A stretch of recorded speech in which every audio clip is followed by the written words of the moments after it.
Indeed, we see this kind of harassment every day, but sometimes we choose to look away. Today we have a way of intervening safely and protecting women around the world. As part of our Expo 2020 Dubai partnership, L'Oréal Paris, the #1 beauty brand around the world, will continue its quest to breaking down barriers.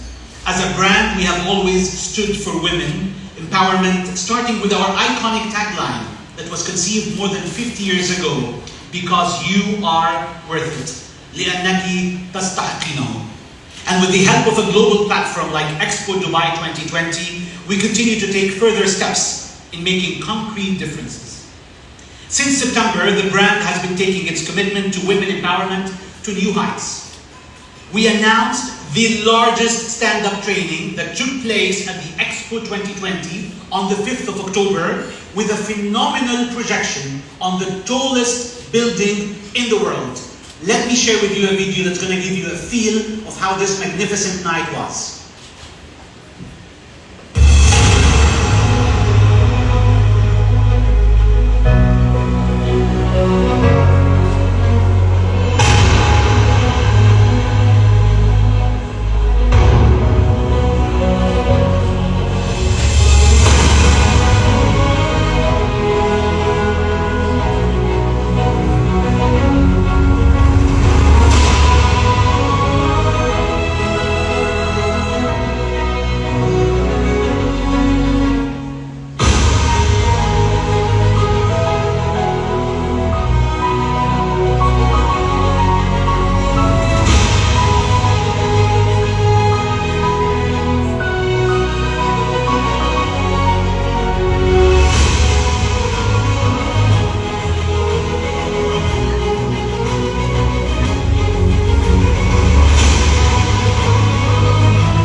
Let me tell you that this glamour comes with concrete results. We were able to train 500 people live and thousands who were watching the broadcast around the world. And as Eva always says, there's something new in Dubai every time she comes. Last night, in Eva's presence, we launched a second equally phenomenal projection on the iconic Eid Dubai wheel to raise further awareness on the message of stand up. Let me share with you our last video to give you another feel of how this evening was.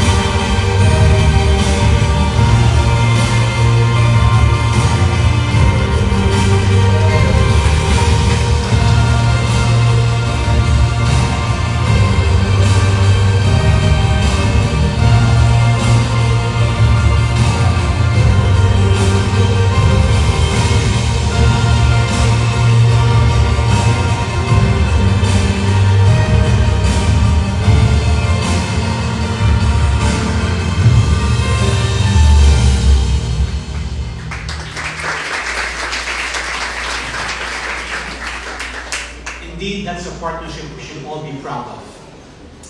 And today you're here with us to be part of this training, which is being presented by two very special guests. Allow me to introduce them in more details. I start with the one and only Eva Longoria, L'Oréal Paris's international spokesperson.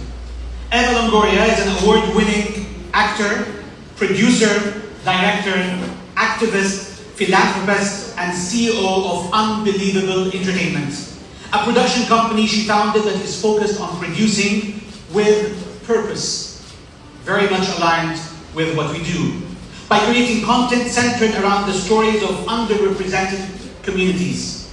Having worked consistently in Hollywood for over 20 years, Eva continues to hone her craft, develop new projects, and expand opportunities for others by paving the way for future women and minority producers, directors, and industry leaders in Hollywood. She is also a key figure of the Me Too movement, constantly calling out for women to speak about harassment and violence. Thank you very much for being with us. Our second dear guest, Emily May, co-founder and executive director of Hollaback.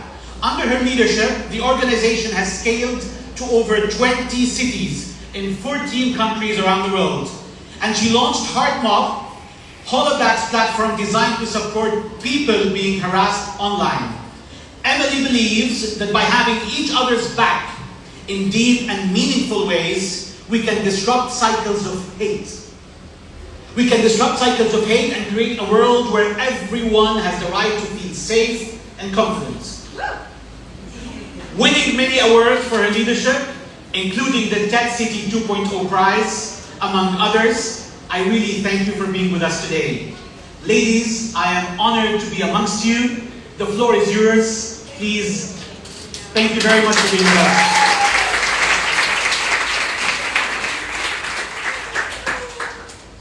Hello? Hello? Hello? Is yours working? Can you hear me? Yes. Hi! How are y'all? I'm so happy to be here in Dubai. It's one of my favorite cities. It changes every time I come. There's an I now, a big I. Have you been here before? Yes, I came here 5 years ago, but Yeah. it is a new city 5 years later. 5 years is ages ago. It was ages ago, but we're so excited to be here with you all to train you in this amazing program. As you already know, our goal is to train 1 million people. I'm so proud to announce that we've already trained 500,000 people, over 500,000 people. And tonight, we are here to give you the training of your lives. So we're going to do it a little bit different than we typically do it. Typically, it would be me talking, it would be you all, answering polls on Zoom, because we moved this training onto Zoom, or, answering as an audience.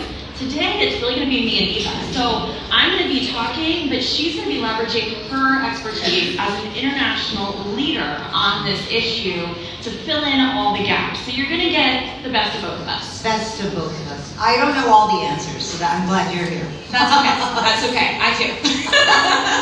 I know a lot. This is like time number 250 that I've delivered these. So if I forget any, we should be worried. Okay.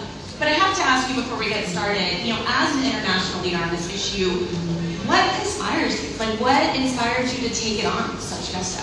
Stand up. Well, I've been with L'Oréal 16 years. And this is one of the times that made me most proud to be with L'Oréal, because to take on this initiative, to do a study, just to take the initiative to do a study and survey what was that you or me?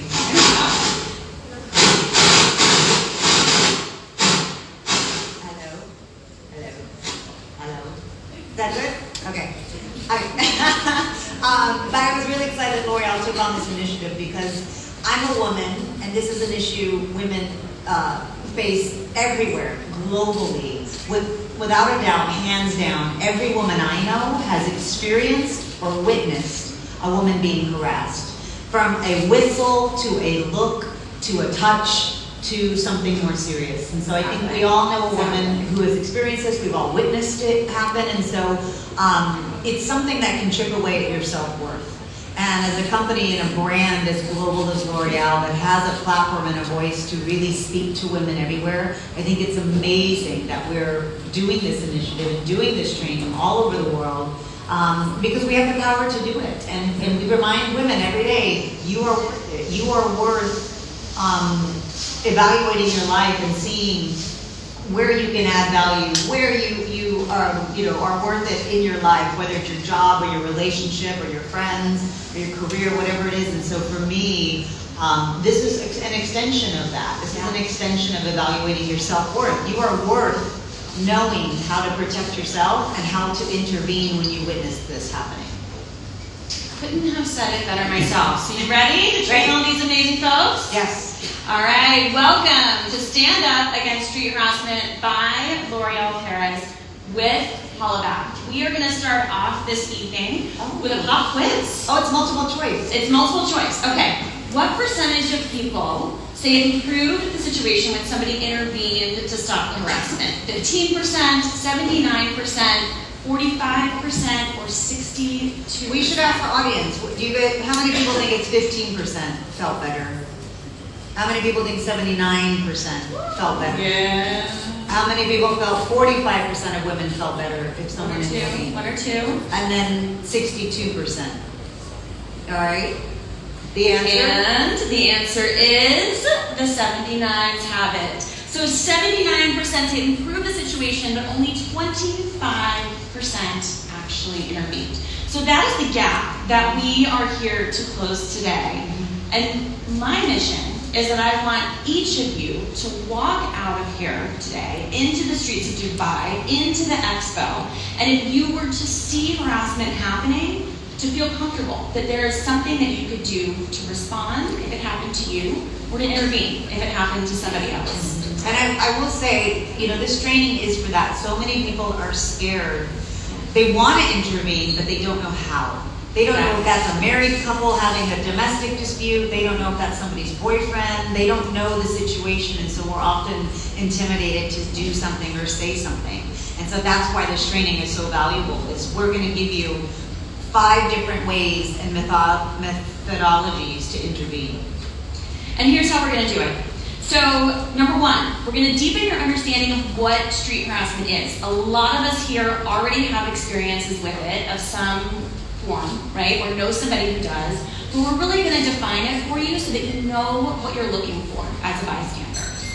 Number 2, we're going to learn how to intervene using those 5 Ds of bystander intervention. We're going to teach them to you, make sure you're equipped.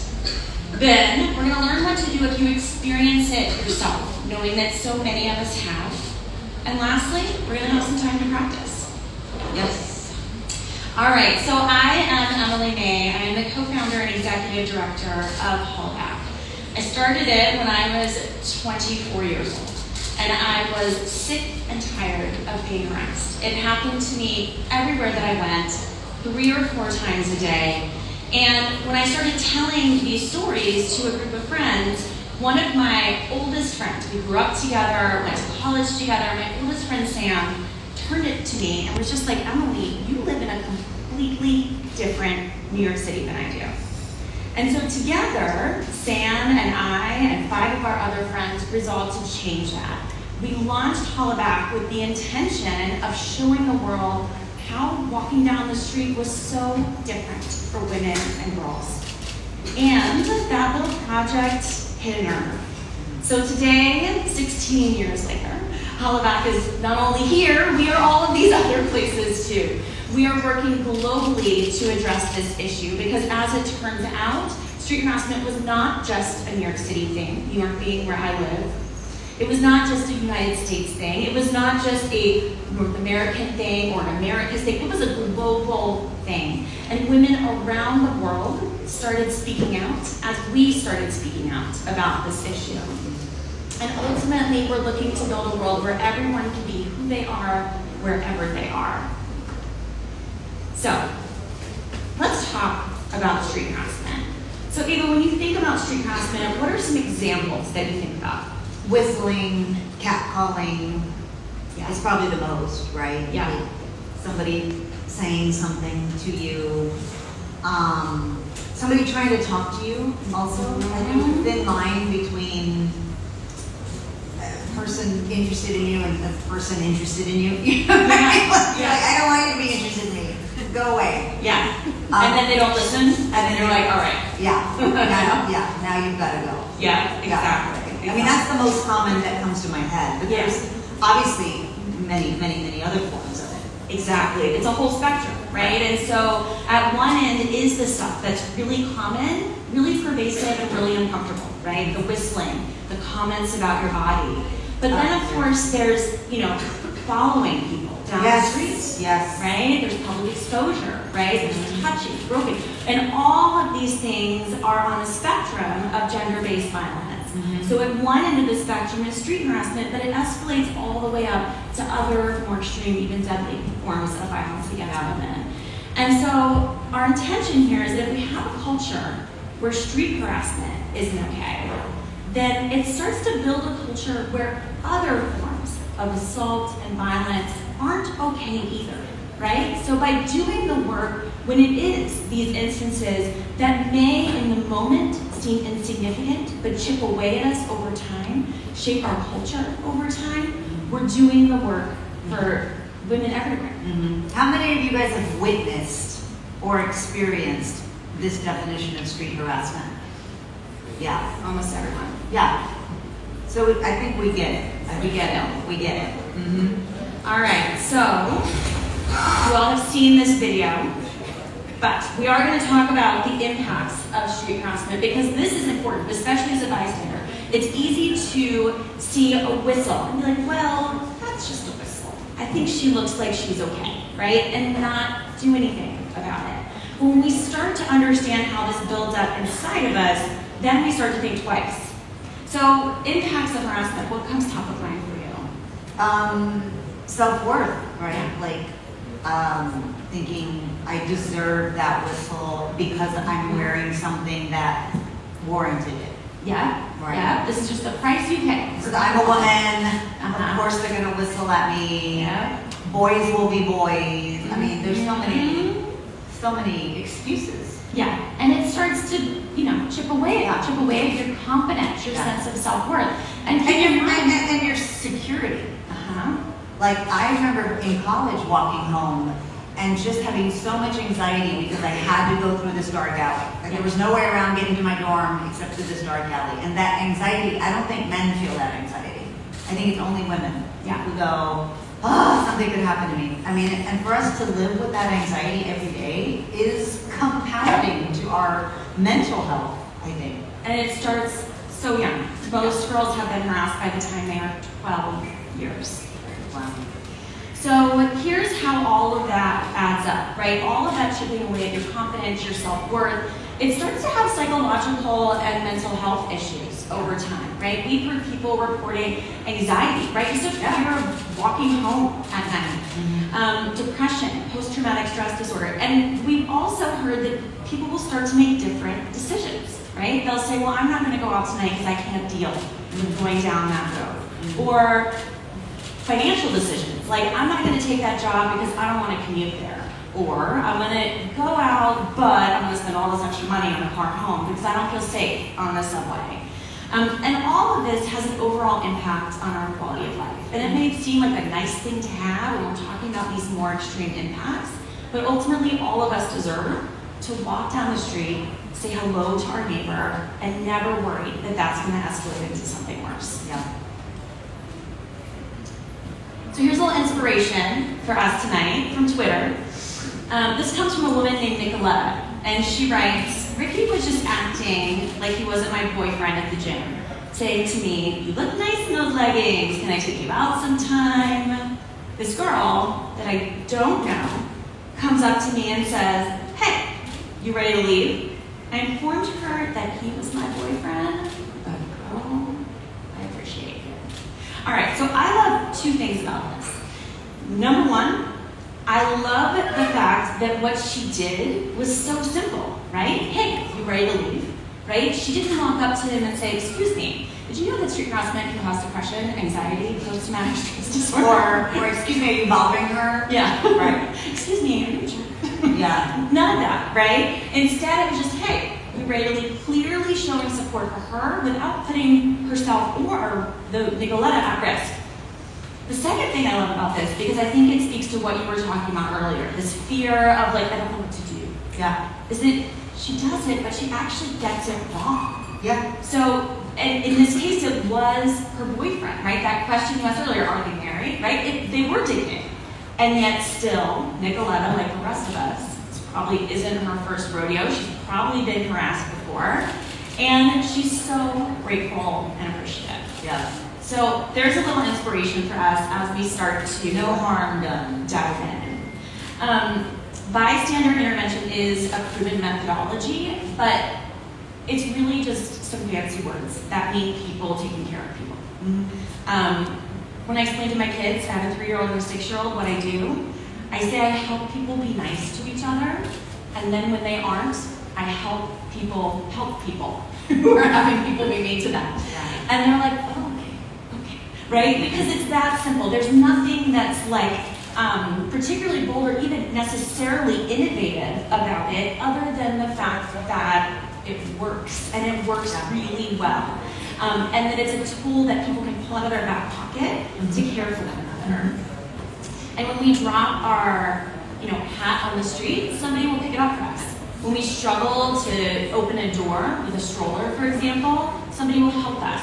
Bystander intervention is just that. It's just doing it when you see harassment happening. At Hollaback, we have the 5 Ds of bystander intervention.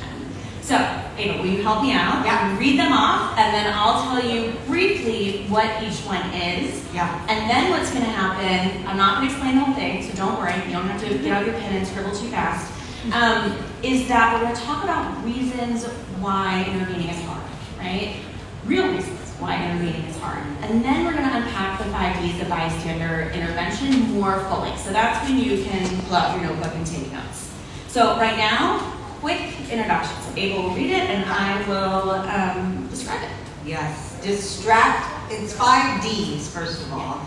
So it's easy to remember. 5 Ds. And the first one is distract. Distract. Creating a distraction to de-escalate the situation. Delegate. Delegate is finding somebody else to help. Yeah. Document. Creating documentation of the incident with your phone or whatever else you have on hand. Maybe just a pen. But are you gonna elaborate on all of these? Oh, yeah. Okay. All of them. Because there's an important thing about document that you mentioned to me several times, and it's so important. Okay, document it. Delay. Checking in on the person. Hey, are you okay? And direct. Direct. Setting the boundary with the person doing the harassing, and then turning your attention to the person being harassed. All right, so here they are in all of their glory. We're going to go through them again, but I want you to know before we talk about reasons why intervening can be scary, that they are here to support you. So, now, let's talk about why reasons people don't act. So what are, we talked about this a little bit earlier. Yeah. What are some of those things? And what I will say is that I am not here, we are not here to tell you that you are wrong. We are actually here to tell you that if you have concerns, we want you to hold them as true, right? We're going to find something else that you can do. So what's some stuff? So that why people would Yeah. interact. It's fear, right? Fear that you're going to get caught in something that you don't want to get caught in. A fight, somebody getting aggressive with you now. Maybe somebody targeting you now. Like, yeah. I think primarily fear. Like, I don't know what I'm doing. I think fear is the #1 reason, safety, right?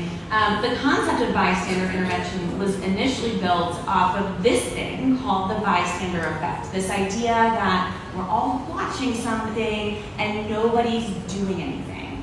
And so fear is a part of that, but there's also the diffusion of responsibility. Like, well, she's not doing anything, so should I intervene? Maybe she knows something that I don't. Right, everybody else is watching. Why doesn't somebody else do something? And so in those situations, the person who tends to intervene first will do something really benign, like, oh, what's going on here? Yeah. And then other people are like, yeah, what is going on here? Let's go. Yeah. But there's lots of these reasons reasons. And really, what we want you to do here is keep in mind this is your body, your mind's way of taking care of you. Hold these reasons as true, no matter what they are. Whether it's you wanting to take care of your own safety, a fear of not having enough context, of it not being your problem maybe, or being scared it's going to turn on you, particularly if you're a woman, right? So all of these things you want to hold as true, but then we want to figure out, all right, so if that's true, right, if I don't have enough context, maybe if I just ask, hey, what's going on, right? Or if I'm afraid I'm going to make things worse, maybe I don't directly intervene. Maybe I pick one of the other 4 forms of bystander intervention. So let's take a look at distract.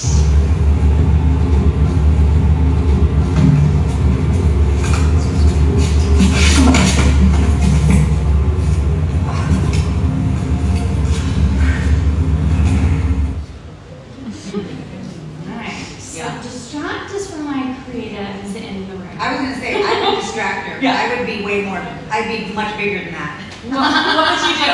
I would like come in and have a whole storyline. Yeah, I'd be See? like, Meg, me from high school. Remember me? Is this Bob? Are you Bob? You know, I don't know. I would make up a whole story. I would distract. I'd be a good distractor. You have like an occupational advantage. Yeah. You have a career of experience in distract. Uh-huh. So that's it, right? So it is creating that distraction. And hey, remember me, right? That's all a tactic. So first of all, you can create a distraction like this woman did, right? Dropping something. You can drop, you can drop your phone if you have a very, very nice case on it. You can drop water. But I think like asking for directions. Yes. That's a good distract. Or the other one is starting a conversation with somebody. So Right. that's the, do you have directions?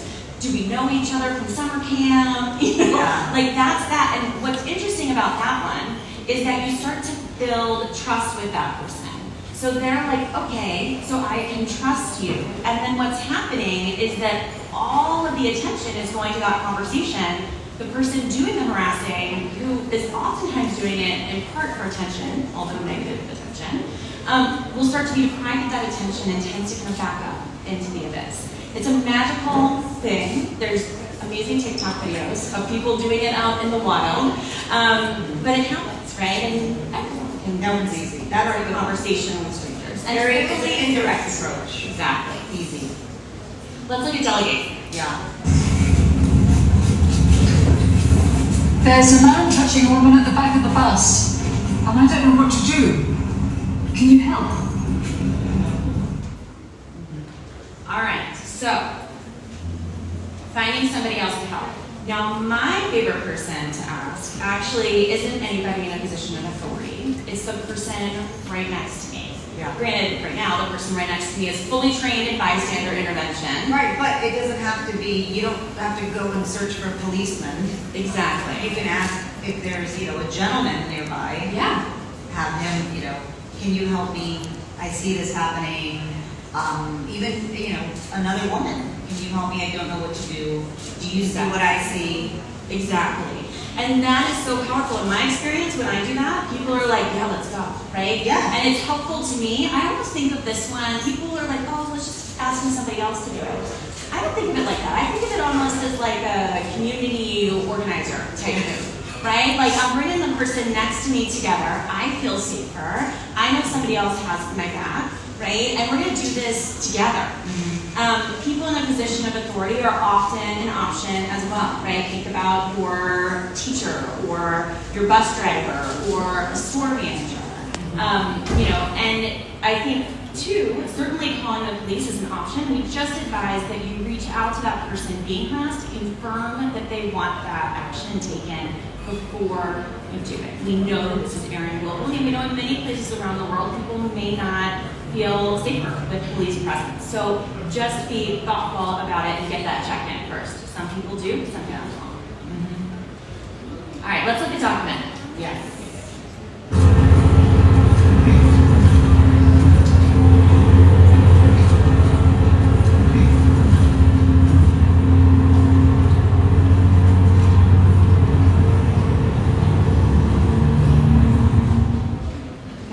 We all know how to use our cell phone cameras. see a few people out in the audience documenting as we speak.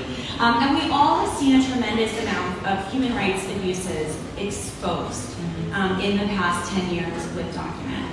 Here's the trick to Document. After you document, we don't want you to post it straight to social media. We want you to give it to the person experiencing the harassment. Because harassment is all about depriving people of their choice, their free will, right? And so your job as a bystander is not to be a hero or an activist, it's to take care of that person being harassed.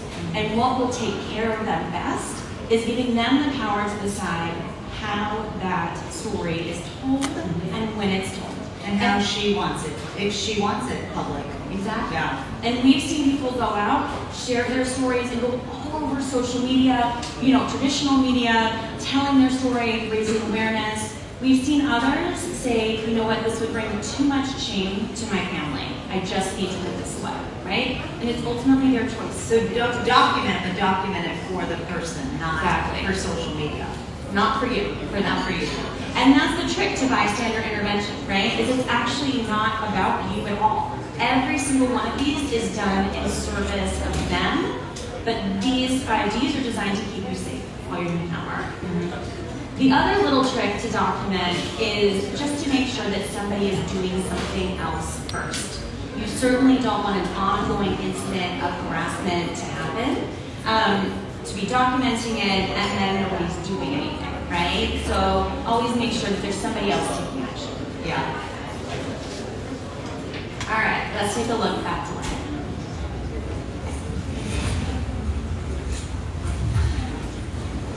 Are you okay? Want me to hang around for a bit so he doesn't come back? All right, so if document is for the journalists, the storytellers in the room, delay is for the best friends in the room, the moms in the room, right? The social workers in the room, the folks who are down to sit with somebody in their moment of need. And frankly, it's something that all of us can do. Yeah, and it's also amazing how it affects the person getting harassed. If something happens, and a lot of times it happens quick, right? Like a guy comes and grabs your butt or some part of your body and takes off, and you're like, whoa, just for a woman to come up and say, are you okay? And you go, did you see that?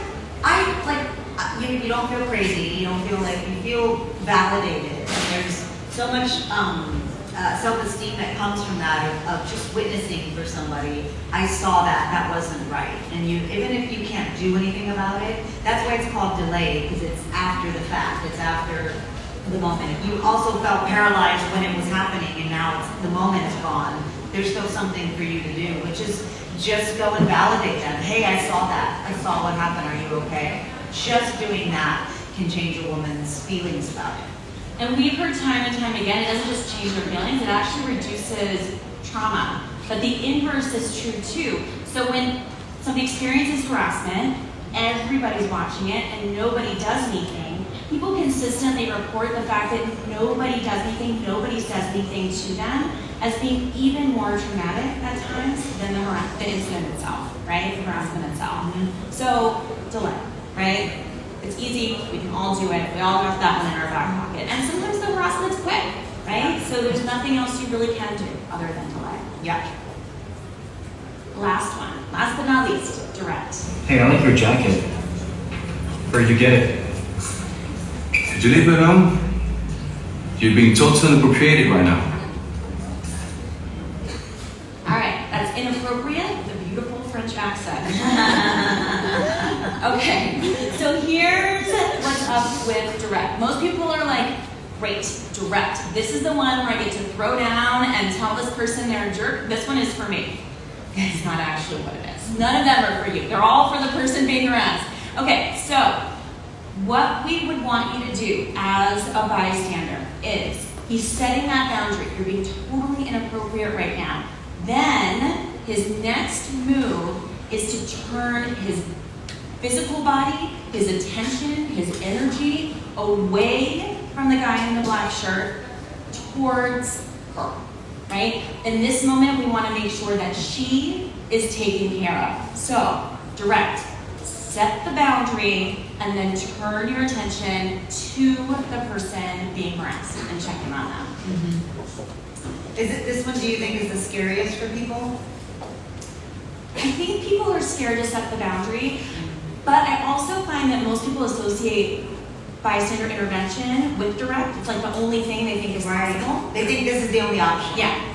And so the people who are very enthusiastic about bystander intervention are like the ones who are like, I'm direct, I'm very direct, right? I'm gonna be the hero. Exactly. And so this is the one that has the most caution around it because that can actually escalate. And getting into that back and forth, treating it as your moment to educate this person can escalate the situation because they're like, well, what are you saying? This isn't a free country. I can't just say what I want, right? And then all of a sudden, you're in this back and forth with the person doing the harassing, and nobody is taking care of the person being harassed, right? So there's a lot that can go wrong here in terms of caring for the person being harassed as well as your own safety. And I will also disclose that I have been that person who has decided to educate people actively harassing. And I can attest to the fact that while somebody's actively harassing somebody else, it is not really in their learning mindset. They're not in their best growth mindset, okay? Yeah. So leave it for later. They're not gonna hear it in Yeah. that moment. Yeah, exactly. Leave it for later. All right, so I want to hear from you all. I would love a show of hands. I want to know which one of these do you feel most capable of doing? Which one of these resonates with you the most that you feel like, all right, I'm pretty sure every situation is different, but I feel most confident in this one if it happens to be available to me in that moment. All right, so where are my distracts in the room? Got a lot of distracts. Yes. A lot of us. A lot of us. Yeah. All right. Yeah. Where are my delegates in the room? My community organizers. I'm going to find my friends. We're going to do this together. Yeah. Thank you. I see Go you. get somebody else. Where's my documenters in the room? My journalists, Yeah. my storytellers. Yep, love it. I see your phone right now. I love that too. Bring it into Remember, action. document for the person getting harassed. Give them the video, do not post to social media. Yes, exactly. All right, delay. Where's my best friends, my social worker? I'm many things here. I know. I'm a delay and a distract too. Yeah. Okay, where's my directs? Anyone me. like, but okay. Yeah, I see you all. Yeah. We love our directs. And sometimes you gotta have some direct intervention. Yeah. Depending on what's going on. All right, so here's the process. We'll do a little review.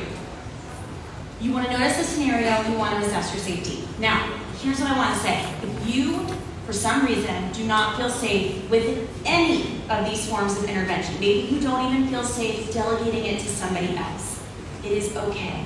You do not have to intervene, right? Your safety is our number one priority. We want you to trust your instincts. Number two, notice what keeps you from acting. Maybe it's something other than your safety. Maybe it's your fear of getting it wrong or not having enough context. Whatever it is, hold that as true. We're going to see if there's something else, right, that we can do. And decide, all right, I think I can distract this time.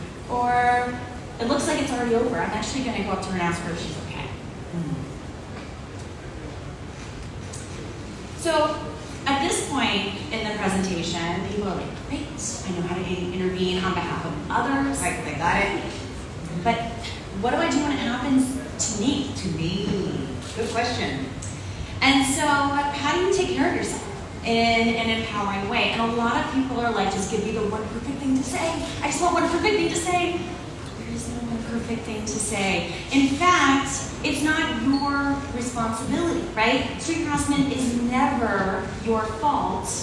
And it's because it's never your fault. It's not your responsibility to have some kind of perfect response, some kind of perfect thing to say or do in the moment. It's their responsibility not to harass you. So take that to heart as we talk about this, because I think that it can be, we so want to be able to control what happens to us, and part of what's so scary about street harassment is it feels so out of control. Yeah. And you never know when it's going to escalate. And you always feel like, even no matter how much your brain knows it's not your fault, something in your heart is like, maybe it is my fault. Maybe I did do something wrong. And we know it's not our fault, but we need to respond like it's not our fault too. So 3 strategies that I want you all to consider. 1, trusting your instincts, and I'm going to unpack these in a minute. 2, reclaiming your space. This one is optional. 3, non-optionally, totally mandatory, practicing resilience, right? We've talked about the ways that this can impact us. We need you, nothing else, to do some resilience building exercises so that you can get back out there, right? Think about you as a 10-year-old, a 12-year-old, 14-year-old experiencing this for the first time, right? We need that little girl to go back out there. We need her to win the spelling bee. We need her to go to college. We need her to ask for that promotion. We need her to run for office, okay? So that resilience building is for you. You want to make sure that harassment never blocks opportunities in your life, that you are always comfortable and feel safe going out there and doing the next big thing. All right, trusting your instincts. So the world likes to tell us that harassment is our fault, that we must be overreacting, that we're all just hypersensitive females, right? We want you to trust your instincts. If you don't feel safe, trust that. Hold that as true and respond accordingly. If that means that you need to hang your head and quickly walk off to the closest store and duck and hide, that's okay. I've done that, right? If that means that you need to respond in the moment to let this person know what they're doing isn't okay, that's okay too. Studies show that having some kind of response will reduce trauma for you long term, but it doesn't have to be in the moment, right? You can have a response in the moment, or you can have a response later by coming to a training like this one, by intervening on behalf of others, by sharing your story with friends, family, online. There's a lot of ways to do it. Next, reclaiming your space. So here, right, if you want to respond, and you don't have to, we've received about 18,000 stories of harassment. We have read them all, dissected them, and here's what people say works for them. 1, telling the person harassing you exactly what you want them to do next and why. Stop doing that, you're making me feel uncomfortable, right? Step away from me, you are standing too close. Make it clear, make it direct, don't get in a back and forth, but say what you need, set that boundary. Next, get those bystanders. We've seen people who, riding the train, right, somebody comes too close to them, they're touching them. One woman in particular said, you stand next to the door, make sure he doesn't try and escape. You contact the police. You stand next to him, make sure he doesn't come closer to me. All of a sudden, all of these people who were just standing on the train on a Friday night are moved into action. They've never been trained in bystander intervention. They're just doing what she says, right? We want to help. We want to have each other's backs. So assume that the people around you want to help too. Now, this requires a little bit of like boss lady going on, requires a little bit of Yeah, we all have that in us. directorial women energy, right? As I look at Eva in a directorial chair. We can do that. We can do that. Yeah. And then the last one is to document. So this one, a lot of people are like, there's no way I would document. This is one that I've actually done because I get paralyzed in fear, but I want people to know that it happened. So I've probably documented over 100 instances of harassment, and for me, it feels like turning the lens off of me and onto the scenario. And it's not about getting a mugshot, you know, it's not about even getting the person's face in it at all. Sometimes it's my shoes or the street. But I just want evidence in a world that doesn't believe women that this happened to me. And I find that even if it's the blurriest, stupidest photo, that it makes it real. That's good, and that's important because we are in a world where women are not believed. Still. We're working on that, right? All right, this last one is practicing resilience. Practicing resilience, I'm going to say, is the most essential one, but it's the hardest one. So when it comes to practicing resilience, it looks different for everyone, right? What are some of the things that you do or that you know people who do who practice when they're practicing resilience? What are some things that I think community of women. Yeah. I think telling each other stories. This happened to me. That happened to me too. What did you do? Well, I told the guy to beat it. You know, what did you do? I didn't do anything. Like, I think there's when you build a community of women and a sisterhood, you become resilient together. And I always find that helps to have like a sisterhood, a best friend, somebody to tell your story to just say, this happened to me.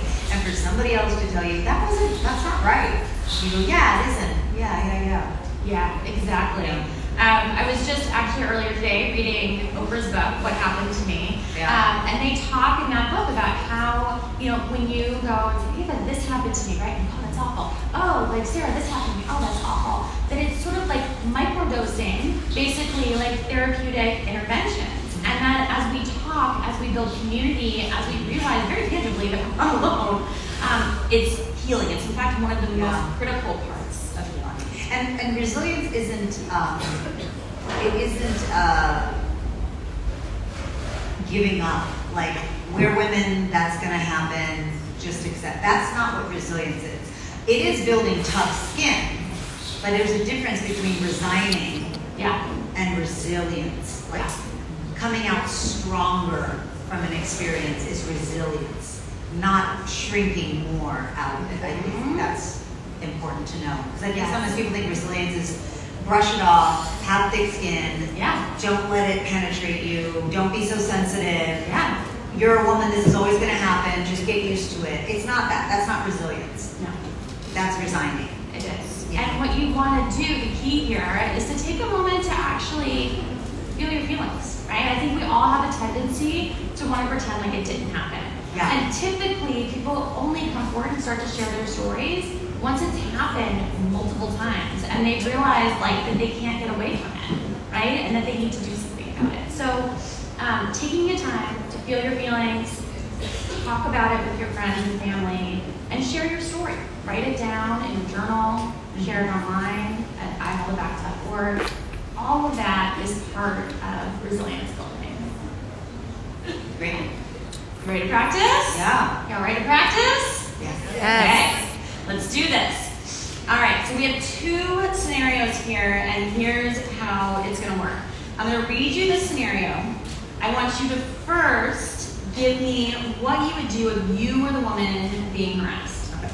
Then, later, next, you're gonna give me what would you do if you were to witness this harassment. Okay. There's no wrong answers here. All right. Especially when it comes to how you respond, right? If you're like, actually, I would just run out of there, that's okay, right? All of this is about building your toolkit so that you have more options, okay? Okay, so here's the scenario. You're in a bar, you're having a drink with some friends. There's a woman who's sitting alone at the bar, and another customer starts to give you a hard time. He reaches over, he touches you, he's occasionally talking about your body. The woman looks uncomfortable. You look uncomfortable. Yeah. You move further away, but this other guy continues with his comments. Okay, this happens to you. Right. What would you do? Me? Oh, I would be direct. Be very direct and say, beat it. I mean, yeah. You're bothering me. Could you please stop? Yeah. You're being very annoying. You're way too close. Please move away. Yep. Right? Being very direct, very directional. Mm-hmm. Instead of saying, buzz off, you would want to say, please step away. Right. Very clear. Very right? clear. Very clear. Yeah. Exactly what you want that person to do, right? So, other folks in the room, right? You might decide to document this incident. You might decide to be like, hey, bartender, you get this guy out of there, right? There's some people who I've spoken to, it's like, well, can't punch him in the face. Yeah, I was going to say that. Then I didn't want to promote violence. Here's a caution, right? Yeah. Here's actually, other than your own safety. Yeah. But I'm Latin. I'm Latina. We're very aggressive. Other than your own safety and the viral nature of this video, right. Because I'm sure somebody's documenting it. Yeah. You actually, what we're trying to do with this is actually disrupt the cycle of violence, right? So by punching him in the face, that actually just continues the cycle of violence. It's granted validating, right? Like, we're sick and tired of putting up with this, and yet also not recommended. Okay, so now this is happening to a different woman and you're watching it happen. What would you do? How would you intervene? If it was like at a bar, I'd probably distract. I'd probably go up and say, there you are, I've been waiting for you. Why are you sitting at the bar? Our table's over here. You know, sorry I'm late, let's go. Let's go, right? And so what I love about that too is it's offering for the ability to come out of that space and come sit at a table with you where she can be surrounded by people who do not act like that for a minute, catch her breath, right? And hopefully this guy can himself. And then there'll be some delay there as well. Because then I can remove her from the situation, we can sit and talk about it. Exactly. Are you okay? God, I got some creep. Yeah, you combine both your superpowers. Yeah. All into one. Good example of combination.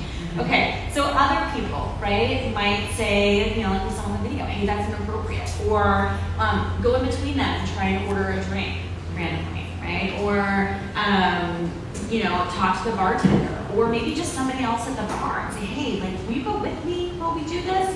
Which can be particularly effective if you're not feeling safe doing it alone. All right, let's look at another scenario here. This one's on a train. So again, first if it was happening to you, then if it was happening to somebody else, you're watching it happen. Okay, so you're on a train, a man has sat down next to you and keeps asking you questions. Where are you going? Where did you get that dress? Can I have your phone number? You're responding in very few words. You are not giving him your phone number. He's continuing to ask you for your phone number multiple times. You're uncomfortable, you're looking around the train, trying to make eye contact with strangers. All right, what do you do next? I think we should ask somebody here. Yeah. Anybody want to react to this scenario? Anybody? Yes. I will, because that just happened to me recently. It just happened to you. Where somebody was like, give me your number. And he's like, no, you're going to give me your number because I'll put it in my face. And what did you do? When I looked at him in the eyes, I'm like, I'm not giving you my number. But he said, back off. And he said, yes, you are. I'm like, no, I'm not. So you were direct. Straight in his eyes and Right. direct. And then, I'm going to add to this, when I called to complain about this, the person I complained to turned the blame on me. Well, didn't you like that? That he was actually giving you attention? I'm like, really? Well, that's a common thing that happens too. It's like, don't you like the attention? No. Yeah, no is the answer to that. And I think there's a lot of creative ways that people come up with to blame women for this happening, or to blame you for having what they perceive as not the right response to it, right? Shouldn't you be so grateful to be so beautiful, right? And it's like, actually, I'm grateful to be beautiful. That's nothing to do with you. Yeah. So what about if you witnessed this? Anybody want to share what you would do? Yes. What would you do? So it actually happened once to my friend. She was walking, coming towards me, and a guy passed by her and he commented on her chest area, like there's so much, and he said something very disrespectful. So I actually ran after him, and I saw a police car. I told him to step out, and I ran after the guy, and he's like, you're crazy. I'm like, I'm gonna get you back to jail. And the guy actually ran. And I felt so proud of that because my friend felt safe. Yeah. And she told me, just leave it. I'm like, if you shut up about it, it's gonna keep happening. Yeah. So after that, actually, she felt more comfortable with standing up for herself. Yeah. So yeah. So you had a very direct approach. Directed and delegated. Exactly. I love that. Thank you so much for sharing that beautiful story. So lots of options here for what you can do, which brings me to my very last question. If you all were to walk out of this training into Expo, see harassment happening please raise your hand if you think there's at least one thing that you could do to respond. Yes! That's amazing. This is a beautiful sight. Thank you all so much. Before you go, I have 2 more questions for you, Eva, because it's such an honor to be here on stage with you. As Stand Up has gone all the way around the world, including here in the Middle East, what does it mean to you to be part of this global community? It's been fascinating meeting all of these women all over the globe, that we all share this in common.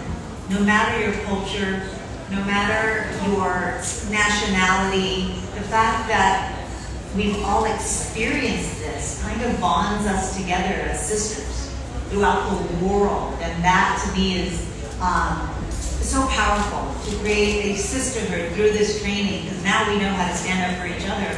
But sometimes, like you said, people think that's a New York problem. Oh, that's an American problem. That's a Brazilian thing they do in Brazil. That's, well, this is the Middle East. Of course that's good. Like, no, it's never right, no matter where you are in the world. And so I think this is a very powerful training that transcends nationality, transcends countries, because we are all women. Yes. And it's so funny because when we launched this in 2020, there was a lot of skepticism. Like, well, does this work here? Does this work there? What about over there? And as we rolled it out, people are like, yeah, it actually does, because it's so simple. It's just people taking care of each other. Yeah. One more question for you. All the women and girls out there watching this here today, what is one thing that you want to leave them with? Oh gosh, I want to leave them with this training. I mean, that's important. But also to know that you guys can be multipliers of this. Yeah. Take this training and tell your sister. Take this training and tell your mom. Take this training and tell your girlfriends. So we're not just affecting the people in this room, and we're not just affecting the people watching this. Take this training and you can be Emily. You can take this and spread it throughout your own communities and your own sisterhoods. And so, we give you permission to go and be great and be leaders in your community. We do, and you can go to standup-international.com. You can take a 10-minute version of this training that's available instantaneously.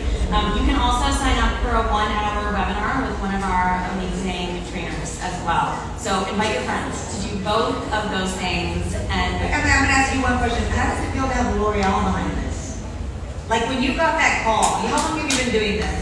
I have been doing this work for 16 years. Yeah. You want to know a funny story, which is probably in like 2013, we were like, all right, what type of company would like really support this work? What type of company has like aligned values with us?